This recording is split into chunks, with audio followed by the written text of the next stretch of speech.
Hi guys, so now we're going to do question 5. This is a June 2022 past paper. It's an exemplar. Sure, you can see with these writings here, it was saying exemplar. So it was just one of the papers where they say it's more or less like the exam that is upcoming. So yeah, this is an exemplar. It's difficult to find the actual papers, so hence I'm using an exemplar. If you are looking for question 1 up to 4, check the description of this video.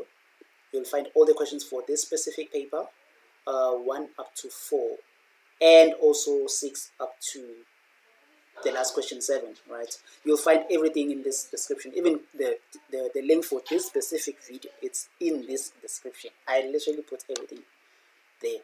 So yeah, let's look at this question. Just gonna zoom it out. I hope that's the right term, to zoom it out so that you can also see the questions. But I hope you can see these statements here, right? Let me just zoom it out. Hope it's clear. I just want you guys to be able to see. Let me just at least up to 5.3, right? Let me do this. I hope you guys can see. Yes, I have so much faith that you guys can see. So we are given a graph.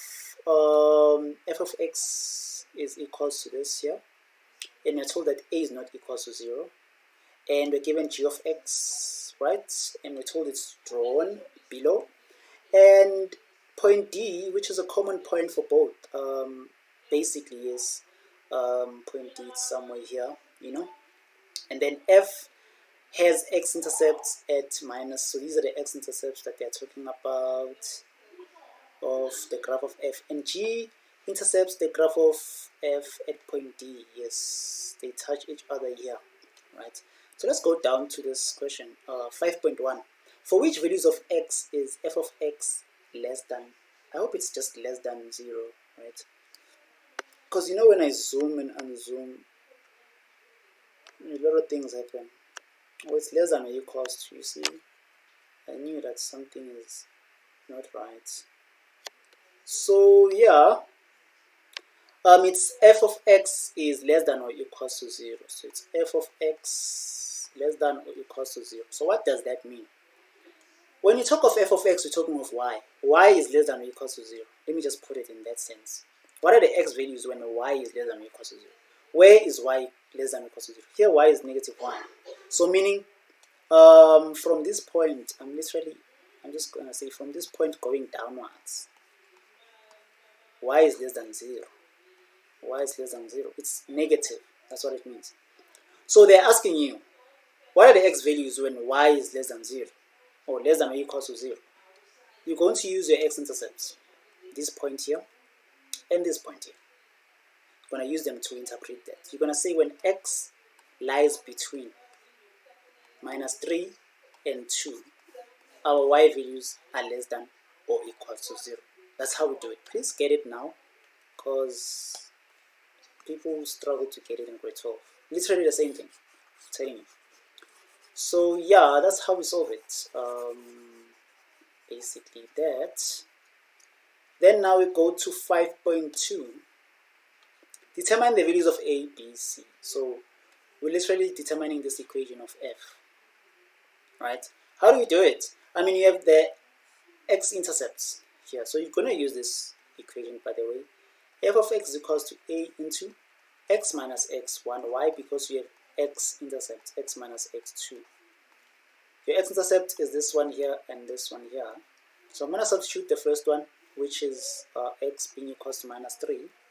It's going to be f of x is equals to a into x minus 3 and x minus 2, right? So we have f of x is equals to a, I'm sorry with the background noise, I always hate when this happens, x minus 2. I can't do a video. I normally record during the night when everyone is asleep, but now can't do that due to load shedding, so anyways, we have this, and then we have a point D, D, which is equals to 1 and minus 8. Why do you need D? To find this value of a, right? So we substitute it. Where there's x, we put 1. Where there's y, which is our f of x, by the way, just so you know. we put minus 8. So it's going to be minus 8 is equals to a into 1 plus 3, 1 minus 2. So it's going to be minus 8 is equals to a into 4 minus 1. So it's going to be minus 8 is equals to minus 4a divided by minus 4 divided by minus 4. A is equals to what? 2. My value of a is 2. What did you guys get for your value of a? Remember, we want the value of a, b, and c. So we are done with the first part. Let's find other values. So to find other values, you just substitute here to not complicate your life. So when I have f of x is equals to, so I found value of a to be 2, right? So it's 2 into x plus 3, x minus 3. So from here, just multiply, find the product. You deal with the brackets first, right? So it's x multiplied by x, x squared. X multiplied by minus 3 is minus 3x, and plus 3x minus 9 equals to 2 into x squared minus 9, right? I hope it's this, right? Did I make any mistake? Please let me know. No man, what did I do? Yes, I did make a mistake. Thank you so much if you saw. I sense that there's a mistake. You know when you sense that, no man. I guess you guys have to have that sense, right? Of being able to detect that something is wrong here. Yes, teachers do make mistakes. I hear someone asking. So it's 3 and 2 minus and plus here. It's weird, right? I just said I heard someone asking when there's literally no one. So f of x is equals 2, so we have 2 into, so we have x squared, and then minus 2x plus 3x minus 3 times 2 is 6, right? So we have f of x is equals to 2 into x squared plus x minus 6, right? And then you multiply the 2 inside the bracket, so you have f of x is equals to 2x squared plus 2x minus 12. So that is the equation. My a value is equals to 2, my b value is equals to 2, my c value is equals to minus 12. Right? So that's how we do it. I'm sorry with the mistake that I did earlier. You know, you can't just restart after recording. It's impossible. It's possible, but it takes a lot. It takes a lot to repeat a question. So, done with finding the value of a, b, and c. And now let's continue solving other questions. So we have 5.3. Let me just zoom out again so that you see 5.3 and see the question so that you don't just get confused. So 5.3, we are asked to determine the coordinates of the turning point of f. Oh wow, so you have your f of x now being equal to 2x squared plus 2x minus 12. So the turning point is x equals to, the x value of the turning point is minus b over 2a. Minus into my b is 2 over 2, my a is 2, right? This 2 goes away, so it's equals to minus 1 over 2 basically. X value of the turning point, and then the y value of the turning point, we substitute x in the original equation, should get minus 25 over 2. So the turning points in coordinate form, you can write minus 1 over 2 and minus 25 over 2. And this is your answer, right? We write it in coordinates, write the coordinates. Right? So you can't just leave it here and here. You must write the coordinates. So 5.4, let me just erase this before we do 5.4. So I hope you guys are enjoying this. If you aren't, let me know. Like, dude, can't understand you. Let me know. I'll definitely reply to your comments. So here they say write down the equation of the axis of symmetry of h if h is equals to f of x minus 7 plus 2. So the equation of the axis of symmetry, we all know the axis of symmetry, right? This is the axis of symmetry. The x value, by the way, that divides the parabola into 2 equal parts. So what's the original equation of a parabola, just before we do this? So the original equation is 2x squared plus 2x minus 12, right?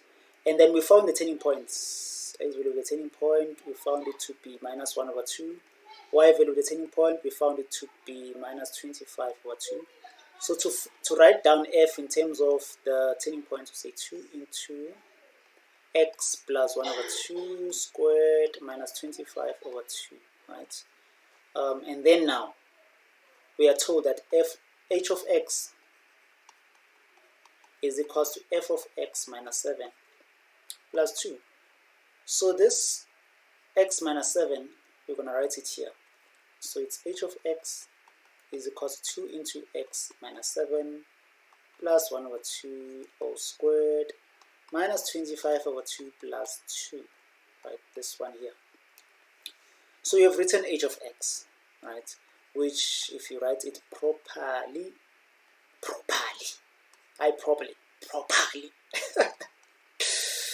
I'm joking, it's properly, right? I don't know how you guys do these pronunciations. Someone says properly. No, properly. Anyways, it's 13 over 2 all squared minus 21 over 2, right? And as I said, the axis of symmetry, it's the x value of the turning point. So for this h of x, what's the x value of the turning point? It's x minus 13 over 2, which is equal to 0. So x is equal to 13 over 2. So this is the axis of symmetry for this graph of h of x, right? I hope we understood. If you didn't, you know the drill. So now we're going to do 5.5. 5.5. If you haven't subscribed to this to this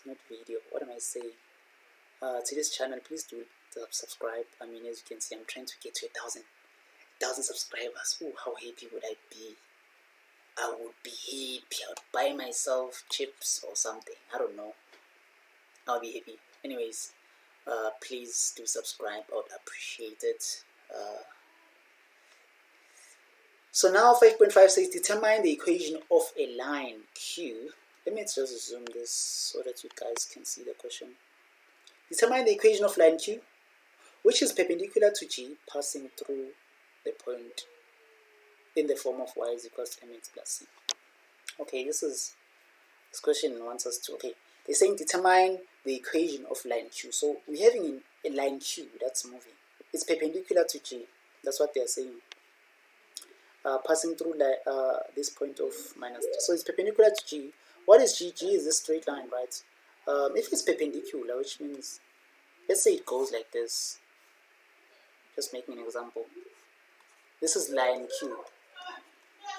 Line Q, right? It's perpendicular, meaning here it's 90 degrees. And when it's perpendicular, it means the gradient of line Q multiplied by the gradient of G gives us -1. But what is the gradient of G? Gradient of G, remember the equation of G, there it is there, this one here, the gradient is 6, m is equal to 6, so where there's m of G, we're just going to write 6, so mq multiplied by 6 is equal to -1, so which means mq is equal to -1 over 6, so this is the gradient of mq. Then what are they saying in the statement? They say this line is passing through this point, so we must write down the equation in this form. So it's passing through a point of -3 and 0, right? So we must write it in terms of y is equals to mx plus c. So we are writing the equation of line Q, right? So what is the gradient? As I said, the gradient is it's this one here.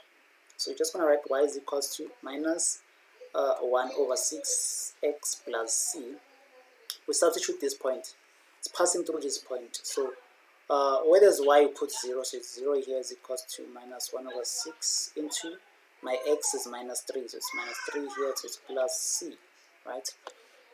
Simplify this negative or multiply this negative. So we have 0 is equals to 3 over 6 plus c. 3 goes how many times into 3? Goes once. 3 goes how many times? It goes twice. So it's 1 over 2. So 0 is equals to 1 over 2 plus c. c is equals to negative 1 over 2. Sorry with the background noise. So therefore we say y is equals to minus 1 over 6x minus 1 over 2. So this is the equation of line Q. Hope you guys understood. If you didn't, please let me know in the comment section below. If you need other questions, check the description of this video. I have all the questions. I've done all the questions for this paper. By the way, I'm actually doing all the questions for this paper, but they are there in the link if you check right now. Please do subscribe if you haven't, and see you on the next question.